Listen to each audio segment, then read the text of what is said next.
ব্যঞ্জন ভাত আনিয়া পলাশের পাতে বাড়িল ব্যঞ্জন ভাত আনিল পলাশের পাতে বাড়িল ব্যঞ্জন ভাত আনিয়া পলাশের পাতে বাড়িল ব্যঞ্জন ভাত অন্ন ভজন রস খেলিব অন্ন ভজন রস খেলিব অন্ন ভজন রস খেলি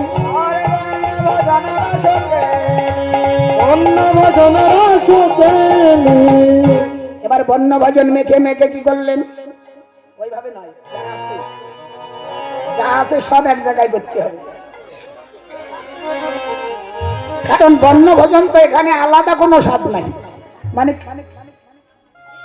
মণিবরের রমণীরা যা নিয়ে গিয়েছিল কৃষ্ণ আলাদা করে কারো স্বাদ পায় নাই, সব স্বাদ এক জায়গায় করেছে, যাকে বলা হয় মাধুগুরি। তাই সব মেখে আসরে যারা আছে এক কোনা হলেও যেন সবাই পায়। তবে বাবারা মায়েরা আমি বলে দিচ্ছি, অনেকে আছে প্রসাদ ভোগী, অন্যের হাতে ধরা প্রসাদ সকলের নেওয়া নিষেধ, কিন্তু এখানে আর নিষেধ নাই। কেন? এটা একবার নিবেদন হয়েছে, মাখা হয়ে গেলে আবার আমি আমার গিরিধারীর নামে নিবেদন করে তারপরে দেব। অনেকে আছে ধরা প্রসাদ, আমি আসেন বঙ্গাইগাঁই যখন কীর্তন করতেছিলেন, ওখানে একজন প্রভুজি সেবা দিচ্ছিল। এখন প্রসাদ সেবায় বসেছে, এমন সময় একজন মা কাপড়ের আঁচলটা ঝুলে দিয়ে পাশ দিয়ে যাচ্ছিল, ওই কাপড়ের আঁচলটা প্রসাদের পারসে লেগে গেছে, উনি রেগে গেছে, আর হলো না, মানে আমার সেবা আর হলো না। কেন? বলে উনি শুয়ে দিয়েছে। এমন সময় সেবা করতে আমি গেলাম, আমি বললাম গোসাই রাগ করবেন কেন, আপনি তো সাধু মানুষ, প্রসাদটা কি নিবেদন করেছেন, প্রসাদই হয়েছে? বলে হয়ে গেছে। তাহলে অপরাধটা কি, নিবেন না কেন? কয় উনি শুয়ে দিল।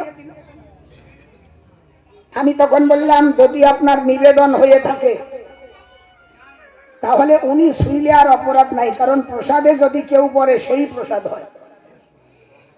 আপনার প্রসাদে পরশ করেছে, তাইলে তো প্রসাদের দোষ না, উনি তো পরশ পেয়ে প্রসাদী হয়ে গেল।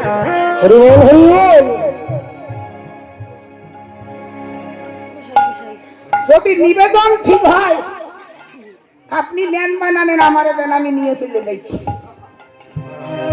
আর যদি ভাবেন যে ওকে স্পর্শ করে প্রসাদ অপবিত্র হয়েছে, তাহলে আপনার নিবেদনের বীজ মন্ত্র ঠিক হয় নাই, নিবেদন ঠিক হয় নাই। কোনটা বুঝবেন? তখন উনি কয় তাইলে আপনি বসেন, দুইজনেই একসঙ্গেই পাই।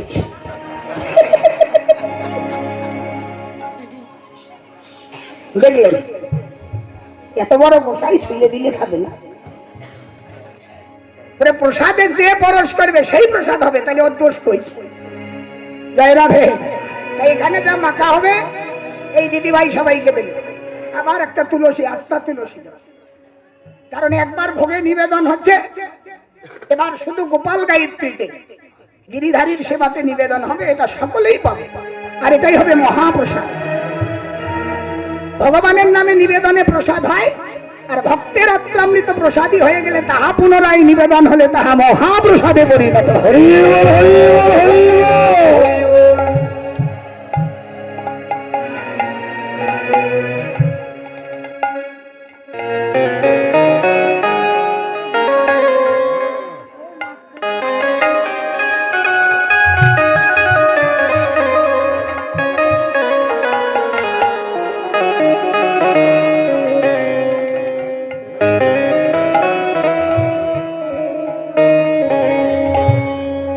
আনিয়া পলাশের পাতে বাড়িল ব্যঞ্জন ভাত আনিয়া পলাশের পাতে বাড়িল ব্যঞ্জন ভাত অন্ন ভজন রস খেলিব অন্ন ভজন রস খেলিব অন্ন ভজন রস খেলিব অন্ন ভজন রস খেলিব।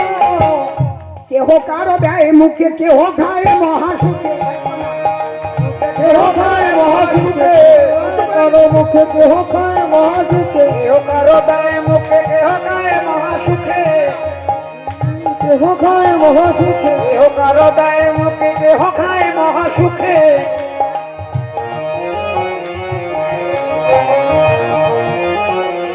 আনন্দেতে খায় হরষিত হইয়া, তাই যারা ভোজন করলেন সেবা পেলেন। এবার অন্য